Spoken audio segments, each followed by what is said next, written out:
बिल्ली देखो शेर भाई, हर बात नहीं सिखाई जाती। शेर तुमने मुझे शिकार सिखाया लेकिन यह दरख्त चढ़ने का फन नहीं बताया। बिल्ली हर किसी के पास एक छुपी हुई चाल होनी चाहिए। शेर अब समझ आया असली अक्ल चालाकी में है। बिल्ली तुम्हें अपनी शक्तियों को पहचानना चाहिए।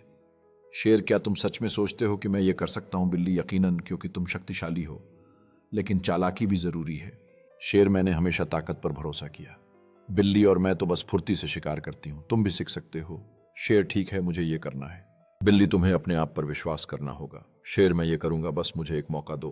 बिल्ली याद रखो, ताकत और चालाकी का संगम हमेशा जीत दिलाता है। शेर ये मेरा पहला प्रयास है, मैं कोशिश करूंगा। बिल्ली आगे बढ़ो, तुम कर सकते हो, मैं तुम्हारे साथ हूं। शेर तुम्हारी मदद से मैं ये कर दिखाऊंगा। शेर मैं चढ़ रहा हूं, यह मुश्किल है लेकिन मैं इसे कर रहा हूं। बिल्ली बिल्कुल, तुम सही रास्ते पर हो, बस ध्यान दो। शेर मैं जानता हूं अब मेरी बारी है। शेर मैंने कर दिखाया, यह अद्भुत है। बिल्ली ये तो सिर्फ शुरुआत है, आगे और भी चढ़ाई करनी है। शेर अब मैं समझ गया, ताकत और चालाकी की संगति में जीत होती है।